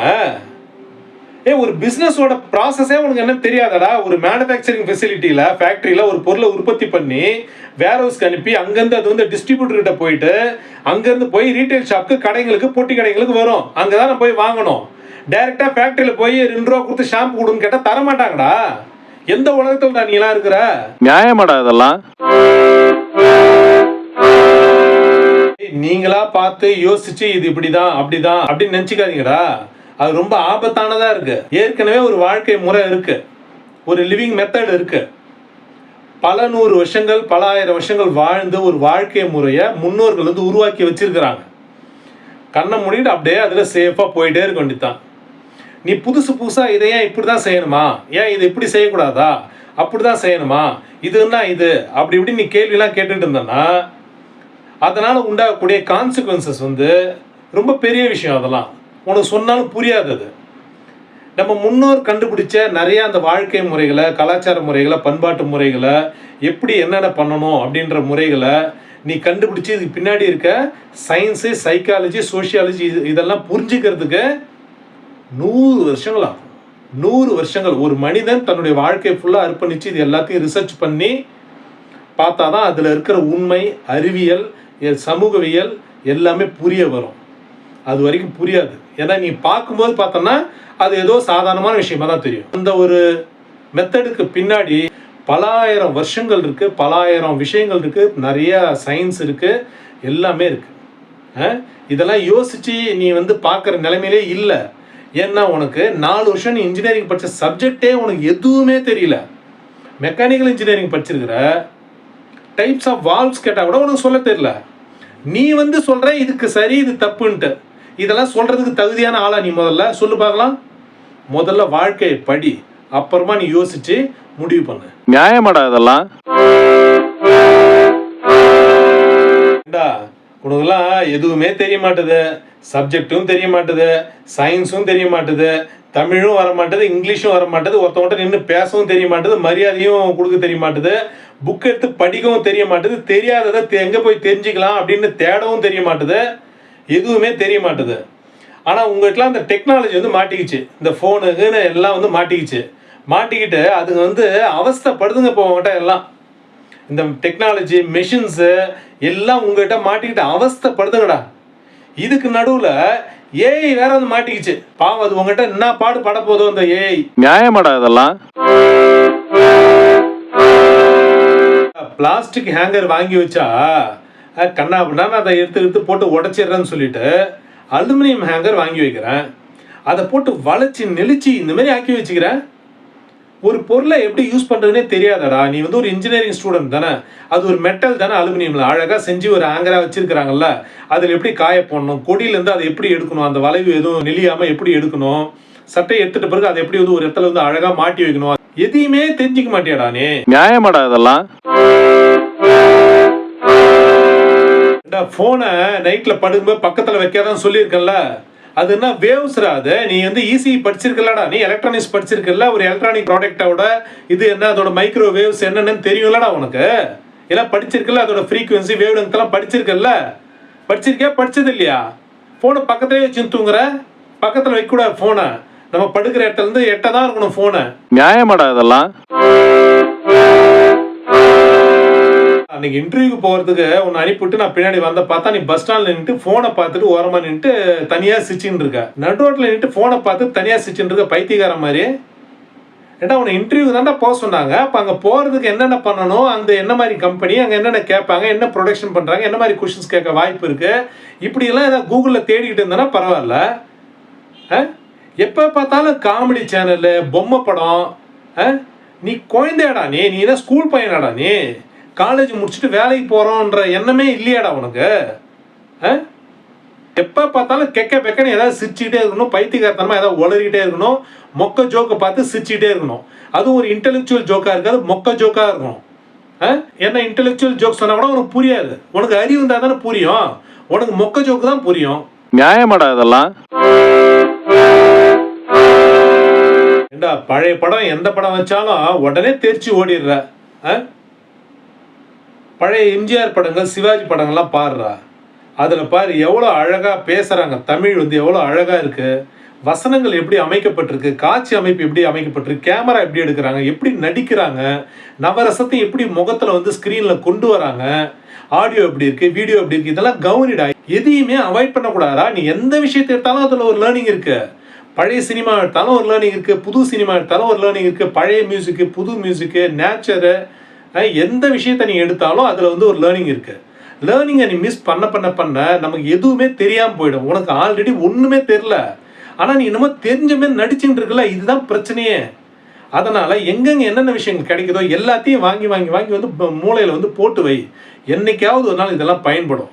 பழைய படங்கள் இருந்ததுன்னா நீ முழுசாக அவாய்ட் பண்ணாமல் சும்மா அவங்க பார்க்க வேண்டிய சுச்சுவேஷன் வந்தால் கூட சும்மா உட்காந்து ஒரு அரை மணி நேரம் ஒரு மணி நேரமாக சும்மா உட்காந்து பார்த்து என்னென்ன பண்ணுறாங்க, எப்படி அமைச்சிருக்காங்க, டயலாக்லாம் எப்படி இருக்குது, டயலாக் டெலிவரி எப்படி இருக்குது, தமிழ் உச்சரிப்பு எப்படி இருக்குது, இது எல்லாத்தையும் பார்த்து தெரிஞ்சுக்கோடா டேய். நியாயமாடா இதெல்லாம்? என்னைக்கா ஒரு நாள் உங்கள்கிட்ட ஏதாவது டிஸ்கஸ் பண்ணணும்னு உட்காந்தா உனக்கு ஏன்டா எந்த பேசிக்ஸுமே தெரிய மாட்டுது? நம்ம பிரைம் மினிஸ்டர் ரீசெண்டாக எந்த நாட்டுக்கு போயிட்டு வந்தார்? அமெரிக்க அதிபர் ட்ரம்ப் வந்து ஏன் வந்து இந்தியா மேலே வரியை வந்து அதிகமாக போடுறாரு? நேபாளத்தில் என்ன நடந்தது? நம்ம பிரைம் மினிஸ்டர் ஏன் வந்து சைனாவுக்கு போனார்? உலகத்தில் என்னென்ன அமைப்புகள் இருக்குது, தலைவர்கள் எங்கெங்கே போகிறாங்க, உலக நாடுகளுக்கு உள்ளார என்னென்ன அரசியல் போயிட்டுருக்கு, எங்கே போர் நடக்குது, உள்ளூரில் நம்ம இருக்கிற உள்ளூரில் என்ன நடக்குது, ஜிஎஸ்டி என்னென்ன பண்ணியிருக்கிறாங்க, எது எது ஏற்றிக்கிறாங்க, எந்தெந்த பொருள் புதுசாக போட்டிருக்கிறாங்க, என்னென்ன ரிவைஸ் பண்ணியிருக்கிறாங்க, எதுவுமே உனக்கு தெரிய மாட்டேது. ஏன்டா நீ என்ன தாண்டா பண்ணிக்கிட்டு இருக்க? நீ நியாயமாடா இதெல்லாம்? அன்னைக்கு எல்லாம் சினிமா தேட்டருக்கு போகிறோம், படம் ஓடிக்கிட்டு இருக்கு, நீ பாட்டு ஃபோனை வச்சு பார்த்துட்டு இருக்க. ஏன்டா? அதுக்கு எதுக்குடா நீ வர? 200 காசாக மிச்சமாக இருக்குல்ல, வீட்டிலேருந்து தொலைய வேண்டியது தானே? யூடியூப்ல இல்லை டிவியில் ஏதாவது போட்டு பார்த்துக்கு தானே, இல்லை வீட்டில் உட்காந்து ஃபோனை பார்த்துட்டு இருக்க வேண்டியது தானே? படம் போடுற 2-2.5 மணி நேரத்தில் நீ 1.5 மணி நேரத்துக்கு மேலே ஃபோன்லேயே தான் உட்காந்துட்டு இருக்க. அதில் போய் ரீல்ஸ் பார்த்துட்டு இருக்க, சேட் பண்ணிட்டு இருக்க. என்னடா இதெல்லாம்? எந்த விஷயத்துக்காக நம்ம போகிறோமோ, எதுக்காக டைம் ஸ்பெண்ட் பண்ணி போகிறோமோ அதில் வந்து நேரத்தை செலவிடணும், அதில் ஏதாவது கற்றுக்க முடியுதா பார்க்கணும், அதை போயிட்டு என்ஜாய் பண்ணணும், என்டர்டெயின்மெண்ட் பண்ணணும்.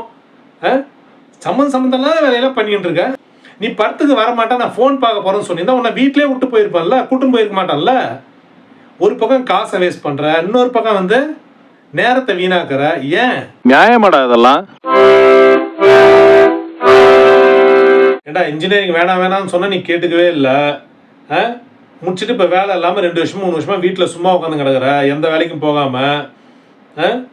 உன் ஃப்ரெண்டு பற்றி அவன் நான் தான் சொன்னேன், அவங்க அப்பா என்கிட்ட கேட்டார் இன்ஜினியரிங் சேர்க்கலாமான்னு கேட்டார். வேண்டாங்க ஆர்ட்ஸ் சேர்த்துருங்கன்னு சொன்னேன். அவன் பிகாம் படித்தான். படிச்சுட்டு இப்போ எங்கேயோ ஒரு ஆடிட்டர் ஆஃபீஸில் வேலை செஞ்சான், 1 வருஷம் ஏதோ வேலை செஞ்சான். அப்புறம் இப்போ போயிட்டு கம்பெனியில் போயிட்டு ஒரு கம்பெனியில் வந்து அக்கௌண்ட்ஸ் எக்ஸிக்யூட்டிவாக இருக்கிறான். வழியில் பார்த்தேன் அந்த பையனை. உன் பையன் வேலைக்கு போயிட்டானான்னு கேட்டான் என்கிட்ட. நான் எங்கடா போய் மூஞ்ச வச்சுக்கிறது? ஒருத்தவங்க ஒரு அனுபவத்தில் சொன்னாங்கன்னா நீ கொஞ்சம் ரிசர்ச் பண்ணு அதை பற்றி. அது கரெக்டாக இருந்தால் நீ ரிசர்ச் பண்ணி நீ ஒரு முடிவு எடு. நீயா ஒன்று தெரிஞ்சு வச்சுக்கிட்டு, நீயா ஒன்று புரிஞ்சு வச்சுக்கிட்டு அதுதான் கரெக்டு, அதுதான் உண்மை, அதுதான் சரின்னு நினைக்கிறல்ல, இதுதான் ரொம்ப ஆபத்தாக இருக்குது. நியாயமாடா இதெல்லாம்? ஏண்டா பஸ்ஸில், இந்த டவுன் பஸ்ஸில் இன்டர்வியூ போகும்போது கண்டக்டரை குறிச்சு கொடுத்தாருல டிக்கெட்டில், அதை அப்படியே எடுத்துன்னு வந்துட்டேன். 5 ரூபா பேலன்ஸ் ஆகுமே, திருப்பி டிக்கெட்டை காமிச்சு 5 ரூபா பேலன்ஸ் வாங்கிட்டு வரணும்ல. 5 ரூபாலாம் உனக்கு பெருசாக தெரியாதுல்ல. நீ அப்படியே மாதம் 5 லட்சம் 10 லட்சம் சம்பாதிக்கிற. உனக்கு 5 ரூபாலாம் பெரிய காசு கிடையாது. வேலைக்கு போய் திட்டு வாங்கி அசிங்கப்பட்டு அவமானப்பட்டு கஷ்டப்பட்டு வேர்வு சிந்தி ராத்திரி பக்கம் உழைக்கிறவனுக்கு தானடா தெரியும் 5 ரூபாயோட அருமை. உனக்கு எங்கடா தெரியும் 5 ரூபா? உனக்கு 500 ரூபாயோட மதிப்பே உனக்கு தெரியாது. உனக்கு 5 ரூபாயோட மதிப்பு தெரிஞ்சிட போதா?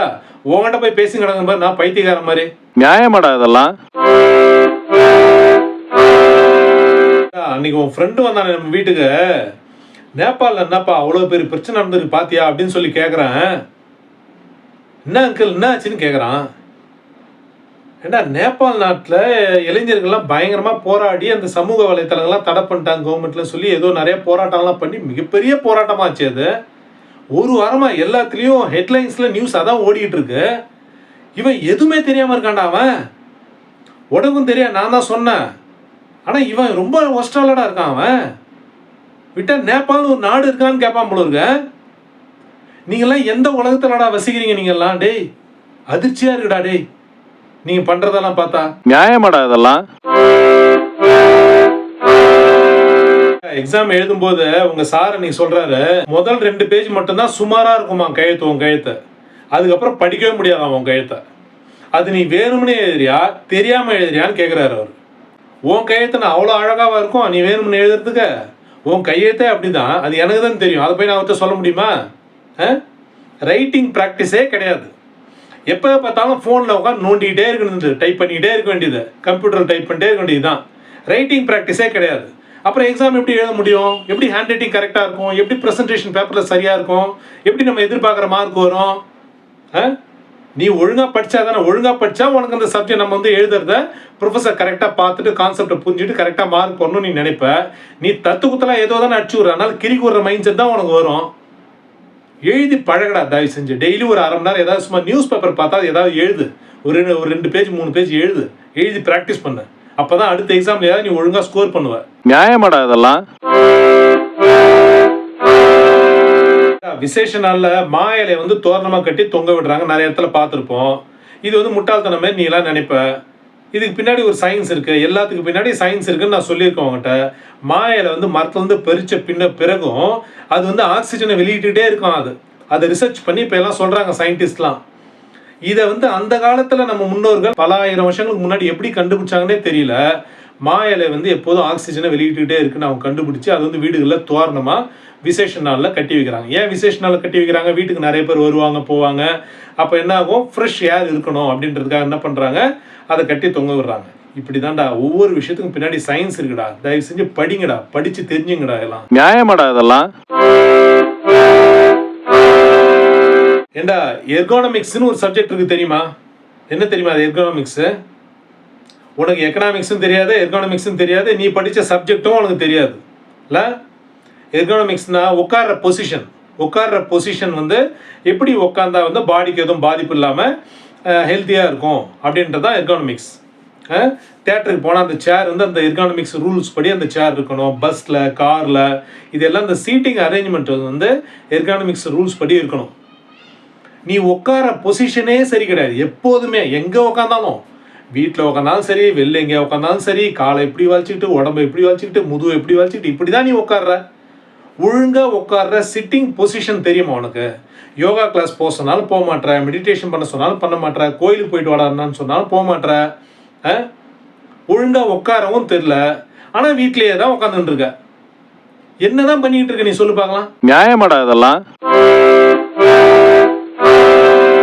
அது ஒரு பெரிய டயர் கம்பெனின்னு இன்டர்வியூக்கு போனேன். அவங்களும் செலக்ட் பண்ணிட்டுக்கிறாங்க, ஏதோ லெட்டர் அனுப்புறேன்லாம் சொல்லியிருக்கிறாங்க. நீ அவங்ககிட்ட போய் என்ன கேட்டுக்கிற, பைக்கில் 2 டயரும் தேஞ்சிடுச்சு, 2 டயர் எவ்வளோன்னு சொல்லுங்கள், வாங்கின்னு போயிடுறேன், அப்படியே மாட்டின்னு போயிடுறேன் அப்படின்னு சொல்லிக்கிற. ஏண்டா என்ன பொட்டி கிடையாது? அது டயர் மேனுஃபேக்சரிங் கம்பெனிலேருந்து டயர் வந்து வேர் ஹவுஸ்க்கு வரும், அங்கேருந்து டிஸ்ட்ரிபியூட்டருக்கு போகும், அங்கேருந்து தான் ரீட்டைல் ஷாப்புக்கு வரும். நேரடியாக டயர் விற்பாங்க அவங்க. போகிறவங்களாம் போய் டயர் வாங்குவாங்களாங்க. சைக்கிள் டியூப்பு டயர் இருக்கான்னு கேட்ப போல இருக்கு நீ. என்னடா உனக்கு அடிப்படையே தெரியாமல் இருக்கியாடா நீ? நியாயமாடா இதெல்லாம்? என்ன நீ கடைக்கு போயிட்டு ஏதோ வாங்கிட்ட சொன்ன, காசை கொடுத்துட்டு நீ பாட்டுன்னு அவன் கொடுத்ததை வாங்கிட்டு வந்துட்ட போல இருக்கு. காதில் ஃபோனை மாட்டிக்கிட்ட, ஹேண்ட்ஸ் ஃப்ரீயை மாட்டிக்கிட்ட. அவர் சில்லறை கொடுக்குதா, கூப்பிட்றா, நீ பாட்டுன்னு வந்துட்ட. நான் அந்த பக்கம் போகும்போது தெரிஞ்சு வந்துட்டனால என்னை கூட்டு கொடுத்தாரு. தம்பின்னு கூப்பிட்றேன், அவர் வந்து காதில் ஃபோன் மாட்டிக்கிட்டு போயிட்டாருங்க அப்படின்னு சொல்கிறாங்க. எங்கே போகிறோம், என்ன வேலையாக போகிறோம், என்ன பொருள் வாங்குகிறோம், அந்த பொருள் தரமாக இருக்கா, நம்ம மார்க்கெட் விலையில் இருக்கா, விலை கம்மியாக இருக்கா, அதிகமாக இருக்கா, நல்ல பொருளா, அவங்கள்ட்ட மற்ற பொருளாக என்ன விலை விற்கிது, மார்க்கெட்டில் என்ன நிலவரம் எல்லாம் விசாரித்து பார்த்து ஒரு 4 விஷயத்தை அங்கேருந்து தெரிஞ்சுக்கிட்டு காசை கொடுத்துட்டு சில்லறையை கரெக்டாக எண்ணி பார்த்துக்கிட்டு வருவோம். அதெல்லாம் கிடையாது. ஃபோனை காதில் மாட்டி நீ பாட்டு போக வேண்டியது. ஏண்டா நீ என்ன மனுஷனா மிஷினாடா நீ? நியாயமாடா இதெல்லாம்? ஏண்டா ஒரு விஷயம் தெளிவாக புரிஞ்சுக்கோடா. நம்ம வீட்டில் செய்கிற சமையல், நம்ம வீட்டில் செய்கிற உணவுப் பொருள், இதுதான் நமக்கு ஆரோக்கியமானது, பாதுகாப்பானது, சத்தானது எல்லாமே. வெளியில் ஹோட்டலில் நீ எது வாங்கி சாப்பிட்டாலும், அது எவ்வளோ பெஸ்ட்டு ஹோட்டலாக இருந்தாலும் சரி, எவ்வளோ குவாலிட்டியான ஒரு ஹோட்டலாக உன் கண்ணுக்கு தெரிஞ்சாலும் சரி, அது வந்து தவிர்க்க முடியாத சூழ்நிலையில் வெளியில் போயிருக்கோம், எங்கேயும் சாப்பிட எதுவும் இல்லை, டைம் ஆயிடுச்சு அப்படின்ற சூழ்நிலையில் தான் அது. அடிக்கடி ஆர்டர் பண்ணி சாப்பிட்றது, அடிக்கடி ஹோட்டலில் போய் உட்காந்து சாப்பிட்றது, இதெல்லாம் வந்து அனாவசியமான விஷயங்கள். இதில் நம்முடைய பணம் தேவையில்லாமல் செலவாகுது, நேரம் விரயமாகுது, முக்கியமாக நம்மளுடைய ஹெல்த் வந்து ஒரு கேள்விக்குறி ஆகுது. நம்ம ஹெல்த்தை நம்மளே காசு கொடுத்து கெடுத்துக்கிறோம். வீட்டில் நீ வெளியில் என்ன சாப்பிட்றியோ அதை வந்து வீட்டிலே கூட அந்த மெனு வந்து வச்சுக்கிட்டு பார்த்து அழகாக நீ வந்து யூடியூப்பில் பார்த்தோ இல்லை கேட்டு தெரிஞ்சுக்கிட்டோ அழகாக நீ வீட்டில் செஞ்சு சாப்பிட்லாம். ரொம்ப ஆரோக்கியமானது, பாதுகாப்பானது, உனக்கு காஸ்ட் சேவிங் மெத்தடு, திருப்தியாகவும் இருக்கும். முடிஞ்ச அளவுக்கு வெளியில் சாப்பிட்றத குறைச்சிக்கோ, அதான் உனக்கு நல்லது. ஓகேவா? புரியுதா உனக்கு? நியாயமாடா இதெல்லாம்? எம்பிஏ முடிச்சிட்டேன்னு சொல்லிட்டு இருக்க. இன்னமும் உனக்கு டை கட்ட தெரியல. சிங்கிள் நாட் எப்படி போடுறது, டபுள் நாட் எப்படி போடுறது, சமோசா நாட் எப்படி போடுறது, எதுவும் தெரியல. கூட எவ்வளோ ஃப்ரெண்ட்ஸ் படிக்கிறாங்க, எவ்வளோ பேருக்கு டை நாட் போட தெரியும், எவ்வளோ ப்ரொஃபஸர்ஸ் இருக்கிறாங்க, பிளேஸ்மெண்ட் ஆஃபீஸர்லாம் இருக்கிறாங்க. எதை கேட்டுக்கிட்டு கற்றுக்கூடாது எதை? சரி, அதை கூட விட்டுரு. ஸ்மார்ட் ஃபோன் தானே வச்சுக்கிற. எவ்வளோ ஃபோனில் இப்போ நான் எடுத்து காட்டவா டை நாட் எப்படி போடுறதுன்ட்டு எத்தனை வீடியோ சேனல்ஸ் இருக்குன்னு பார்க்குறியா? எவ்வளோ டைப்ஸ் ஆஃப் டை நாட் இருக்குன்னு பார்க்குறியா? இதையெல்லாம் பார்த்து கற்றுக்க மாட்டா. காலேஜ் படிக்கும் போதும் இதே தான் சொல்லிட்டு இருந்த. டை நாட் போடுறதுக்கு அந்த பக்கத்தில் போய் அந்த பையன்கிட்ட போய் நாட் போட்டுட்டு வருவேன். காலேஜ் முடிச்சு இப்போ இன்டர்வியூ போய் அட்டன் பண்ணிட்டு இருக்க. இப்பயும் இதே தான் பண்ணிட்டு இருக்க.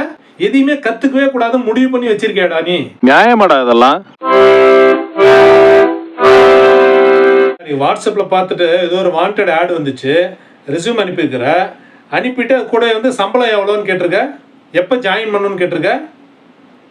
ரெஸ்யூம் அனுப்பிட்ட உடனே உன்னை வந்து ஜாயின் பண்ண சொல்லிடுவாங்களா? டெலிஃபோனிக் இன்டர்வியூ கிடையாது, ஜூம் இன்டர்வியூ கிடையாது, நேரடி இன்டர்வியூ கிடையாது, documentation, certificate verification, background verification எல்லாம் எதுவுமே கிடையாது. ரெஸ்யூம் அனுப்பி விட்டு எப்போ ஜாயின் பண்ணணும்னு கேட்பியா? ஏன்னா ஒரு ரெக்ரூட்மெண்ட் எப்படி பண்ணுறாங்கன்னு உனக்கு தெரியாதரா? உன் காலேஜில் பிளேஸ்மெண்ட் ட்ரைனிங்லாம் கொடுக்கலையா? ஒருத்தவங்களை எப்படி ஜாப்காக அப்ரோச் பண்ணணும், இதெல்லாம் நீ எப்போ தான்டா கற்றுப்ப? ரெஸ்யூம் அனுப்பிட்டு எப்போ நான் இன்டர்வியூக்கு வரணும்னு கேட்டால் ஒரு நியாயம் இருக்கு. எப்போ வந்து ஜாயின் பண்ணணும்னு கேட்குற? நியாயமாடா இதெல்லாம்?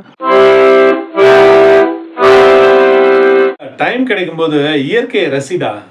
மேலே பறவைகள் பறந்து போகிறது, இங்கே போயிட்டே இருக்கும், ஒரு நிலத்து பக்கம் நின்று சும்மா நிலத்தை இப்போ வாட்ச் பண்ணுறது, அந்த பசுமையை பார்க்கறது, காற்றுல எப்படி நெல் அசையுது, மரங்கள் எப்படி அசையுது, என்னென்ன மரங்கள் இருக்குது, அந்த மரத்தோட பேர் நமக்கு தெரியுதா, அந்த மரத்தில் என் காய் இப்படி இருக்குது, இந்த மரத்தில் என் பழம் இப்படி இருக்குது, இந்த மரத்தில் என் பூ இப்படி இருக்குது, இந்த செடியில் என் பூ இப்படி இருக்குது, எல்லாமே யோசிடா. நிறைய யோசிக்க தாண்டா நமக்கு அறிவு வளரும். ஏன்ற கேள்வி வரும். ஏன்ற கேள்வி வரும்போது தான் நமக்கு அதுக்கான தெளிவு கிடைக்கும். விடையை நோக்கி நம்ம போவோம். கற்றல் வந்து வாழ்க்கையில் ரொம்ப ரொம்ப முக்கியமான விஷயம்டா. இயற்கையை கற்றுக் கொடுக்குற மாதிரி உலகத்தில் எந்த மனுஷனும் கற்றுக் கொடுக்க முடியாது. அவ்வளோ விஷயங்கள் இருக்குடா இயற்கையில். தினமும் நமக்கு இயற்கை ஏதாவது ஒரு வகையில் ஏதாவது ஒரு விஷயத்த சொல்லி கொடுத்துக்கிட்டே தான் இருக்குது. நம்ம இந்த நவநாகரிக உலகத்தில் டெக்னாலஜி அட்வான்ஸ்மெண்ட்டில் இயற்கை கவனிக்க தவறினதுனால நமக்கு பல குறியீடுகள் நமக்கு புரியத்தே கிடையாது. அந்த அறிவெல்லாம் இழந்து நிற்கிறான் மனுஷன். தயவு செஞ்சு இயற்கையை வாட்ச் பண்ண ஆரம்பி. இனிமேல் ஆகுது. நியாயமாடா இதெல்லாம்? அந்த கிரெடிட் கார்டெல்லாம் அப்போவே வாங்காதன்னு சொன்னேன், கேட்டியா? அது கரெக்டாக ஒரு டேட் இருக்கு, பில்லிங் டேட் இருக்கு. அந்த பில்லிங் டேட்டு, பில்லிங் சைக்கிள், இதெல்லாம் தெரிஞ்சு வச்சுக்கணும். எப்போ பர்ச்சேஸ் பண்ணால் எது வரைக்கும் நமக்கு வந்து இன்ட்ரெஸ்ட் ஃப்ரீ கட்டலாம் அப்படின்னு தெரிஞ்சு வச்சுக்கணும். இதெல்லாம் நீங்கள் கரெக்டாக அதை புரிஞ்சு வச்சுக்கிட்டா நீங்கள் கிரெடிட் கார்டெலாம் யூஸ் பண்ண ஆரம்பிக்கணும். நீ பாட்டு நீ இஷ்டத்துக்கு அதை போட்டு எங்கே தான் போட்டு தேய்ச்சிடுற. அவன் கண்ணாமண்ணான்னு பில் அனுப்புகிறான், அப்புறம் கட்ட முடியலன்னு சொல்லிட்டு மறுபடியும் இதை அனுப்புகிறான், அப்புறம் நேராக வராங்க, ஃபோன் பண்ணுறாங்க, நோட்டீஸ் அனுப்பி. என்னடா இதெல்லாம்? இதுலேயுமே ஒரு பிளானிங்கே கிடையாதுடா உனக்கு. ஒரு ஃபினான்ஷியல் பிளானிங்கும் கிடையாது. ஏதோ ஒரு கம்பெனியில் போய்ட்டு ஏதோ மினிமமாக சம்பளம் வாங்குற, அதை எப்படி ப்ராப்பராக செலவு பண்ணணும்னு ஒரு பிளானிங் கிடையாது. கார்டை எங்கே யூஸ் பண்ணணும், எங்கே ஜிபே பண்ணணும், எங்கே கேஷ் கொடுக்கணும், எங்கே காசை எடுக்காமல் கம்முன்னு வச்சுருக்கணும், எதுவுமே தெரிய மாட்டுது உனக்கு. கிடைக்கிறது எல்லாத்தையும் வாங்கி வாங்கி போட்டுக்கிற. அப்புறம் அவஸ்தைப்படுறது யாரு? நியாயமாடா இதெல்லாம்? நம்ம வீட்டில் போன வாரம் ஒரு சின்ன கொத்தனார் வேலை நடந்துச்சு. 2 நாள் வேலை நடந்துச்சு. உன்னை கிட்ட நின்று பார்க்க சொன்னேன். அவங்க எப்படி கலவை போடுறாங்க, எப்படி பூசுறாங்க, என்ன மாதிரி இது யூஸ் பண்ணுறாங்க, இதெல்லாம் பார்க்க சொன்னேன். எதுவுமே பார்க்க மாட்டேற நீ. சிவில் இன்ஜினியரிங் படிச்சேன்னு சொல்லிகிட்டு இருக்க. ஒரு வேலை நடக்குது, அந்த சிவில் வேலை தானே அது. அது கிட்ட நின்று பார்த்து என்னென்ன பண்ணுறாங்க கேட்டு தெரிஞ்சுக்கலாம்ல. அதிகமாக எந்த சிமெண்ட் வாங்குறாங்க, இதோட கிரேட் என்னது, எந்த கிரேடு சீக்கிரம் காயும், மேஸ்திரிலாம் என்ன பண்ணுறாங்க, கொத்தனார்லாம் என்ன பண்ணுறாங்க, கூலி என்ன வாங்குறாங்க, சிவில் இன்ஜினியரிங் மெத்தட் இப்போ எப்படி இருக்குது, பிஸ்னஸ் இப்போ எப்படி இருக்குது, ஃப்யூச்சரில் எப்படி இருக்கும், எல்லாத்தையும் டிஸ்கஸ் பண்ணலாம், பார்க்கலாம்லடா. அவங்கள்ட்டலாம் உட்காந்து பேசலாம் இல்லடா. அதெல்லாம் சுற்றி இருக்கிற ஒவ்வொருத்தவங்கிட்ட இருந்தும் ஒவ்வொரு விஷயம் கற்றுக்கலாம்டா. தயவு செஞ்சு சுற்றி இருக்கவங்கள்ட்டலாம் பேசு. வாய முடியும் கம்முன்னு போய் வராத. நியாயமாடா இதெல்லாம்? ஏண்டா பிரியாணி வாங்கிட்டு வந்தா மசாலா பாக்கெட்டை பிரித்து கொட்டி பிரியாணி பண்ணுறாங்களா, இஞ்சி பூண்டு மசாலாலாம் அரைச்சி அவங்க வந்து பேஸ்ட் பண்ணி பிரியாணி பண்ணுறாங்களா அப்படின்னு கேட்டுக்கிட்டு வாங்கன்னு நிறைய டைம் உன்கிட்ட சொல்லிக்கிறேன். அன்னைக்கு பார்த்தா நீ பாட்டு போய் வாங்கிட்டு வந்துக்கிற. அந்த பிரியாணி பிரிக்கும் போதே பார்த்தா வெறும் புளிசோறு மாதிரி இருக்காது, புளிசாதம் மாதிரி இருக்காது. அது வந்து சாப்பிட்டு பார்க்காமலே அந்த டெக்ஸ்டர் அதை வச்சே பார்த்தே சொல்லிடலாம். இவன் வந்து சாதம் வச்சு அந்த மசாலா பாக்கெட்டை கொட்டி நல்லா கிளறி கறியை போட்டு விட்டான் அப்படின்னு பார்த்தோன்னே சொல்லிடலாம். எங்கேயாவது பிரியாணி சாப்பிட்டோன்னா இல்லை பிரியாணி வாங்கினோன்னா மசாலா பாக்கெட்டை பிரித்து கொட்டுறீங்களா இல்லை வந்து மசாலா நீங்கள் தனியாக அரைக்கிறீங்களான்னு கேளு. நம்ம காசு கொடுக்குறோம், கேட்கறதுக்கு எல்லா உரிமையும் இருக்குது. அவங்க சொல்லணும். சொல்ல முடியாதுன்னு சொன்னால் வேணாங்க எனக்கு டவுட்டாக இருக்குன்னு சொல்லிட்டு வேற கடைக்கு போயிடு. அவ்வளோதான். நியாயமாடா இதெல்லாம்? காய்கறிகளை பார்த்தாலே உனக்கு ஆக மாட்டுது, கீரையை பார்த்தாலே உனக்கு ஆக மாட்டுது. கூகுள் தான் வச்சுக்கிறல்ல, ஸ்மார்ட் ஃபோன் வச்சுக்கிறல்ல, ஒவ்வொரு காய்கறிலையும் என்ன இருக்குன்னு போட்டு பார்த்துக்கிறியா? சுண்டைக்கால ஒரு சத்து, வெண்டைக்கால ஒரு சத்து, முருங்கால ஒரு சத்து, வாழைக்கால ஒரு சத்து, பீட்ரூட்டு, கேரட்டு, கோஸு, காலிஃப்ளவர் எல்லாத்துலேயும் ஒவ்வொரு சத்து இருக்குடா. எல்லாத்துலேயும் விட்டமின்ஸ் இருக்குது, மினரல்ஸ் இருக்குது. நான்வெஜ்ஜில் மட்டுமே எல்லாமே கொட்டி கிடக்கல, சைவத்துலேயும் காய்கறிகளில் அவ்வளோ சத்துக்கள் இருக்குது. அன்னைக்கு நீ என்ன காய்கறி மத்தியானம் வீட்டில் என்ன சாப்பாடு வைக்கிறாங்களோ இல்லை வெளியில் எங்கேயோ ஹோட்டலில் போய் சாப்பிட்றீங்கன்னா கூட சைவ சாப்பாடு சாப்பிட்றேன்னா என்ன போட்டிருக்காங்க பார்த்து சும்மா நீ அப்படியே ஃபோன் எடுத்து இதில் என்ன சத்து இருக்குது அப்படின்னு சொல்லிட்டு நீ கூகுள் அடிச்சினாலே அதில் இருக்கிற விஷயங்கள் எல்லாமே உனக்கு தெரிய வரும். நீ இதையெல்லாம் பார்க்க மாட்ட. நீ என்ன பார்ப்ப? அடுத்த படம் எப்போ வருது, எப்போ டிக்கெட் புக் பண்ணலாம், இதை தான் நீ பார்ப்ப. நியாயமாடா இதெல்லாம்? ஏண்டா இன்டர்வியூக்கு போனால் எப்போதும் க்ளீன் ஷேவில் போன்னு சொல்லியிருக்கிறேன். ஷேவிங் பண்ண தெரியாதுன்னு அப்பையிலேருந்து இதே தான் சொல்லிகிட்டு இருக்க. என்னென்னோ விஷயத்தெல்லாம் கற்றுக்குற, ஷேவிங் பண்ண கற்றுக்க மாட்டியா? எப்போ பார்த்தாலும் அந்த மிஷினில் வச்சு 1 வச்சு பண்ணிக்கிற, 2 வச்சு ட்ரிம் பண்ணிக்கிற, தாடி வச்சுக்கின்னா போகிற நீ. அன்றைக்கி இன்டர்வியூவில் கேட்டாங்கல்ல, நீ போனது அன்றைக்கி வந்து ஒரு ஸ்டார் ஹோட்டலு, 7 ஸ்டார் ஹோட்டலுக்கு இன்டர்வியூக்கு போயிருக்கிற. அங்கே போய் 2 வச்சு ட்ரிம் பண்ண, 3 வச்சு ட்ரிம் பண்ண, 4 வச்சு ட்ரிம் பண்ண நான் சொல்வேன். அங்கெல்லாம் க்ளீன் ஷேவ் தான். இதெல்லாம் வந்து கேட்டரிங் இன்ஸ்டிடியூஷன் ஹைஜீன் ரொம்ப ரொம்ப இம்பார்ட்டண்ட்டு. அதனாலே உன்னை வெளில அனுப்பி விட்டாங்களா ஷேவ் பண்ணாமல் போனதுனால? எல்லாத்துலேயுமே அனுபவப்பட்டு தான் நீ கற்றுப்பியாடா. சொல்கிறத வச்சு கற்றுக்க மாட்டியா?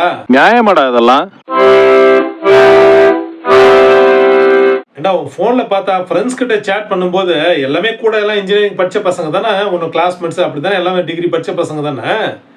சேட் பண்ணும்போது நீ எங்கே இருக்கிற, நீ NEE எங்கே, ENGA இப்படின்னு அடிக்கிற. ஏண்டா வேற யூன்னு கேட்க மாட்டியா? அவனும் அதே மாதிரியே போடுறான், சாப்பிட்டியா அப்படின்னு போடுறான், தமிழில் இங்கிலீஷில் SAAP இப்படி போட்டு தங்கிலீஷில் போட்டு அடிக்கிறான். ஏண்டா தமிழ் வந்து உலகின் முதல் மொழிடா. எழுத்துருக்கள் பல மொழிகளுக்கு எழுத்துக்களே கிடையாது, தமிழுக்கெல்லாம் எழுத்து இருக்கு. ஆனால் அந்த எழுத்துக்களெல்லாம் அழிச்சிட்டு அது போய் இங்கிலீஷ் எழுத்தை கொண்டாந்து விட்டுக்கிட்டு இருக்கீங்க. ஏண்டா தெரியலன்னா தயவு செஞ்சு தெரிஞ்சுக்கோங்கடா. ஒன்று நீ தமிழ்லேயே டைப் அடி, தமிழில் அடிக்கணுமா நீ தமிழ்லே அடி. தமிழ் வந்து ஆப் இருக்குது, இது இருக்குது, அதை வாங்கி அதை வந்து டவுன்லோட் பண்ணி வச்சுக்கோ. அதில் எங்கே இருக்கு அப்படின்னு தமிழ்லே அடி. எதுக்கு நீ இங்கிலீஷ் லெட்டர் கொண்டாந்து விட்றதில்ல? ஒன்று நீ தமிழில் ப்ராக்டிஸ் பண்ண, இல்லைன்னா இங்கிலீஷில் ப்ராக்டிஸ் பண்ண. இதுக்கும் அதுக்கும் பண்ணி போட்டு குழப்பிக்காத. ஒன்று நீயே ஏதாவது ஒரு லாங்குவேஜில் உருப்படியாக இருங்க. இருக்கிற கொஞ்சம் தமிழை அழிச்சிடாதீங்கடா. டே நியாயமாடா இதெல்லாம்? அவ்வளோ விலை கொடுத்தா அந்த சட்டையை வாங்கினிய ஒரு 7-8 மாதம் தான் போட்டிருப்ப. அதுக்குள்ளே சட்டையில் லைட்டாக ஒரு இடத்துல வந்து தையல் விட்டுருக்கு, அப்படியே தூக்கி போட்ட அந்த சட்டையை. ஒரு பொருளை ப்ராப்பராக அதை வந்து இது வரைக்கும் யூஸ் பண்ண மாட்டியா? அதை ப்ராப்பராக மேக்ஸிமம் எவ்வளோ தூரம் யூஸ் பண்ண முடியுமோ அந்தளவுக்கு யூஸ் பண்ண மாட்டியா? நான் அது வந்து தச்சதை வந்து அந்த தையல் விட்டதை நான் தச்சு வச்சுருக்கேன். அப்பயும் கூட அந்த சட்டையை தொடவே மாட்டேன் நீ. அப்படியே ஒரு இடம் கிஞ்சா அவ்வளோதான், அப்படியே தூக்கி போட்டுற வேண்டியதான். இதுமாரி தூக்கி போட்டு தான் உலகம் ஃபுல்லாக குப்பைகள் சேர்ந்து கிடக்குறா எங்கே பார்த்தாலும்.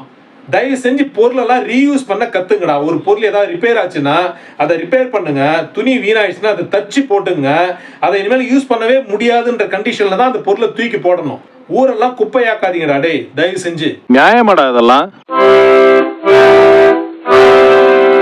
ஏண்டா டியூப்லைட் வாங்கிட்டு வரேன்னு போயிட்டு LED டியூப்லைட் போய் வாங்கிட்டு வந்திருக்க. அது எதுக்குடா அது? இதை விட அது வாட்ஸ் கம்மி தான், ஆனால் பச்சா கண்ணே போயிடுமேடா. ஏற்கனவே செல்போன் பார்த்து, டிவி பார்த்து, லேப்டாப் பார்த்து கண்ணு தெரிய மாட்டேது. இதில் வேற இந்த லைட்டை வேற போட்டுக்கிட்டு அதில் படித்து கண்ணு கெட்டு போகணுமா? இந்த டியூப்லைட்டில் நீ நைட்டெல்லாம் கூட உட்காந்து படிக்கலாம். LED டியூப்லைட் போட்டேன்னு வச்சுக்க, 10 நிமிஷம் 1/2 மணி நேரம் படிக்கிறதுக்குள்ள கண்ணெல்லாம் பூத்துரும். அதெல்லாம் படிக்கூடாது ரொம்ப நேரம். எந்த பொருளை வாங்கணும், எதை பயன்படுத்தணும் எதுவும் தெரியல உனக்கு. நீ எல்லாம் ஒரு EEE கேண்டிடேட்டு. கொடுமடா சாமி. நியாயமாடா இதெல்லாம்? ஏண்டா தினமும் நியூஸ் பேப்பர் படி நிறைய டைம் அவன்கிட்ட சொல்லி பார்த்துட்டேன். இங்கிலீஷ் பேப்பர் படி இல்லை தமிழ் பேப்பர் படி, ஏதாவது ஒரு நியூஸ்ன்னு ஒன்று தெரிஞ்சுக்கோ. அன்னைக்கு என்ன உலகத்தில் நம்ம இருக்கிற மாநிலத்தில் மாவட்டத்தில் என்ன நடக்குது அப்படின்னு சும்மா தெரிஞ்சுக்கோ. நிறைய டைம் சொல்லிட்டேன், கேட்க மாட்டேற.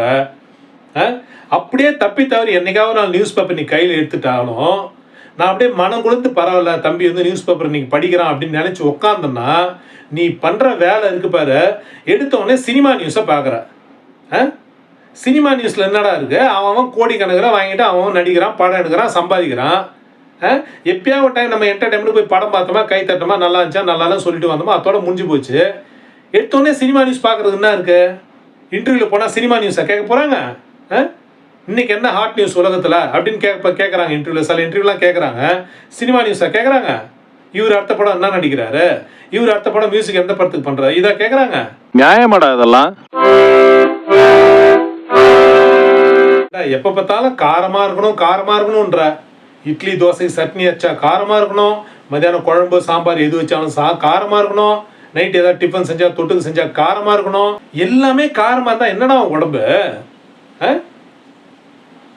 எல்லாத்துக்குமே அளவு இருக்குடா. அறுசுவை உணவுன்னு தமிழன் சொன்னான். ஏன் சொன்னான்? அறுசுவையும் உணவில் இருக்கணும். அதில் காரத்தை மட்டுமே நீ அதிகமாக சாப்பிட்டுக்கிட்டே இருந்தனா உடம்பு என்ன ஆகும்?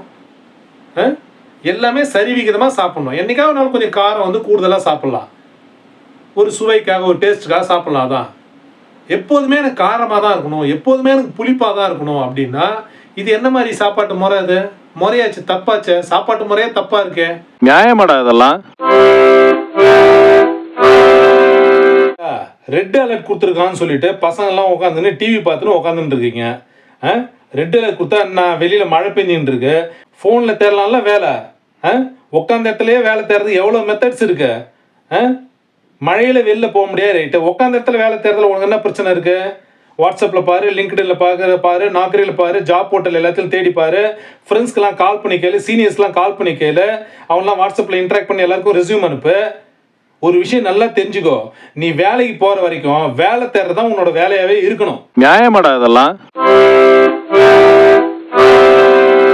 ஏண்டா காலேஜ் படிக்கும் போதும் இதே பேக்கை தான் எடுத்துகிட்டு போனேன், வேலைக்கு போயிட்ட பிறகு அதே மாதிரி ஒரு பேக்கை தான் எடுத்துகிட்டு போகிற. பார்க்குறவங்க நீ காலேஜ் படிக்கிறேன்னு நினைப்பாங்களா இல்லை வேலைக்கு போகிறேன்னு நினைப்பாங்களா? ஏண்டா வேலைக்கு போயிட்டா ஒரு எக்ஸிக்யூட்டிவாக ஆயிடுற, ஒரு இன்ஜினியராக ஆயிடுற.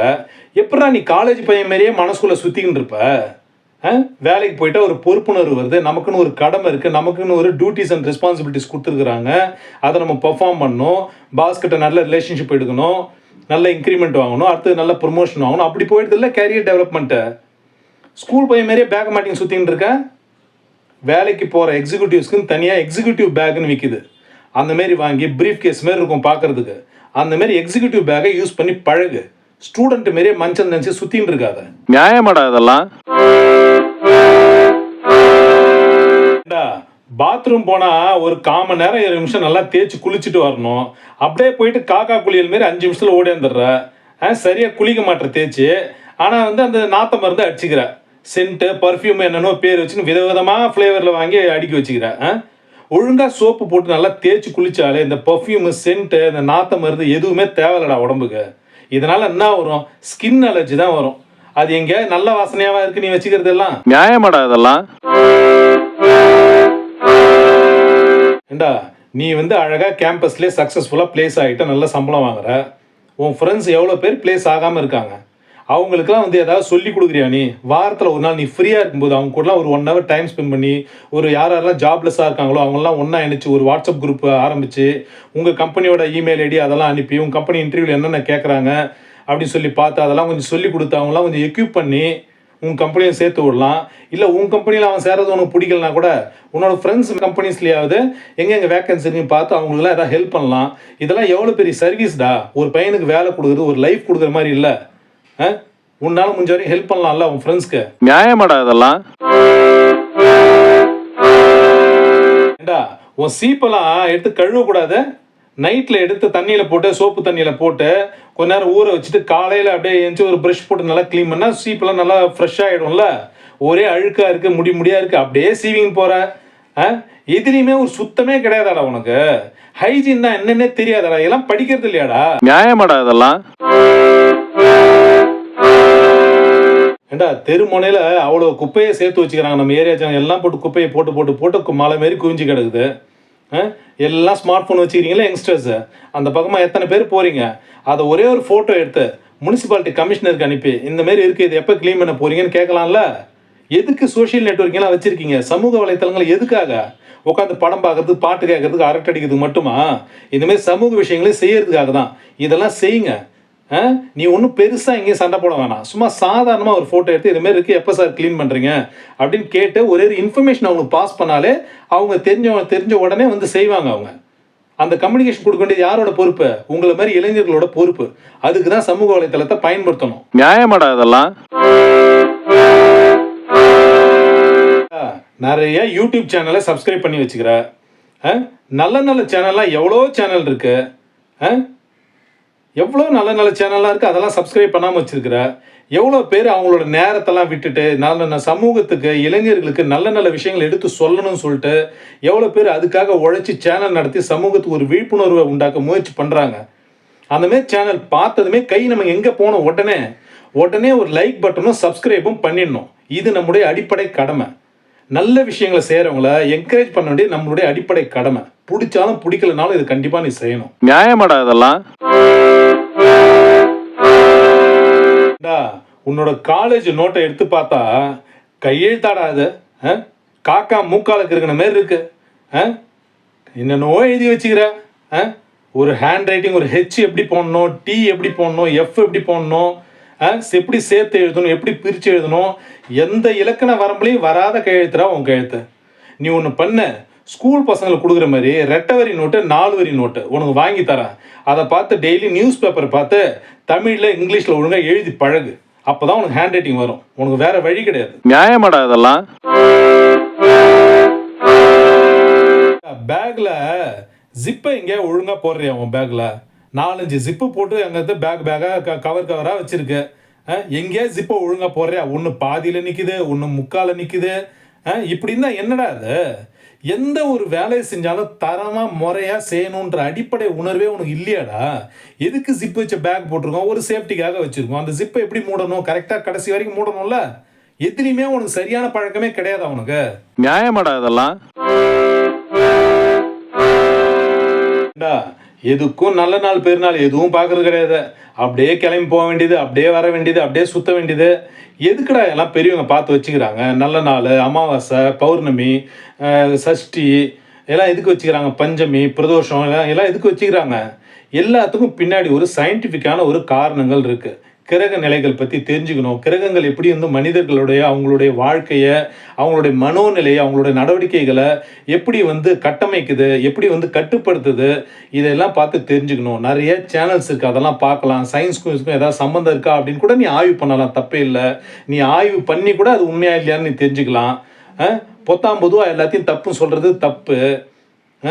எந்தெந்த விஷயங்களுக்கு என்னென்ன நாள் அப்படின்னு சொல்லிட்டு நிறைய குறிப்புகள் இருக்குது. இதை பற்றிலாம் பாரு. நாள் உதவுற மாதிரி நல்லவங்க உதவ மாட்டாங்க, புரிஞ்சுக்கோ. நியாயமாடா இதெல்லாம்? ஏண்டா அந்த அங்கிள் வந்து இபியில் வேலை செய்கிறாருன்னு உங்கள்கிட்ட எதுக்கு சொல்லலை? சொன்னா நீ என்ன செய்வ? கரண்ட் ஆஃப் ஆனால் உடனே அவருக்கு தான் ஃபோன் பண்ணுவ. இப்போ நீ அப்படி தான் பண்ணிட்டு இருக்க. 2 நாளாக கரண்ட் அடிக்கடி ஆஃப் ஆகுதுன்னு சொல்லிட்டு சும்மா அவருக்கு ஃபோன் பண்ணி எப்போ கரண்ட் வரும் கேட்டுக்கிட்டே இருக்க. சும்மா வாட்ஸ்அப்பில் மெசேஜ் பண்ணிக்கிட்டே இருக்க. இதுக்காக தான் நம்ம வீட்டுக்கு எத்தனை தடவை வந்தாலும் அந்த அங்கிள்கிட்ட நீ கேட்குறல, எங்கே அங்கிள் வேலை செய்றீங்க கேட்டிருக்கல. அவர் எங்கேயாவது சொல்லியிருக்காரா? இபியில் வேலை செய்கிறோம் பெரும்பாலும் சொல்லிக்க மாட்டாங்க. இதனால தான் சும்மா தொந்தரவு கொடுத்துட்டே இருக்கிற அவருக்கு. கரண்ட் வரும்போது வரும், அது வரைக்கும் வேலையை பாரு. நியாயமாடா இதெல்லாம்? கனவு கான் அப்படின்னு அப்துல் கலாம் சொன்னாரு. என்ன கனவு காண சொன்னாரு? படிக்கும்போது நம்ம ஒரு நல்ல பொசிஷன் போயிட்ட மாதிரி, அதில் நிறைய நம்ம ஏர்ன் பண்ணுற மாதிரி, நம்ம அடுத்தடுத்து வந்து ப்ரொமோட் ஆகிற மாதிரி, அங்கே வந்து மீட்டிங்கில் வந்து ப்ரெசன்டேஷன்லாம் பண்ணுற மாதிரி, நம்ம சக்ஸஸ்ஃபுல்லாக ப்ளேஸ் ஆகிட்டு நம்ம ஃப்ரெண்ட்ஸ்க்கெலாம் வந்து பிளேஸ்மெண்ட்டுக்கு அவங்களுக்குலாம் வந்து ஜாப் வாங்கி கொடுக்கறதுக்கு ஹெல்ப் பண்ணுற மாதிரி, இந்த மாதிரி நம்ம வந்து ஒரு நல்ல பொசிஷனுக்கு வந்துட்ட மாதிரி இப்படி தான்டா கனவு காணணும். அப்படி கனவுகள் காணும்போது தான் அதை நோக்கி வந்து போகிறதுக்கான முயற்சிகளை நீ செய்வ. அதுக்காக தான் எல்லாம் வந்து விஷுவலைஸ் பண்ண சொல்கிறாங்க. ட்ரீம், கோல் செட்டிங் அப்படின்லாம் சொல்கிறாங்களே, என்னது? கனவு காண அப்படின்றது தான். நீ என்ன கனவு கண்டுகிட்டு இருக்க? நியாயமாடா இதெல்லாம்?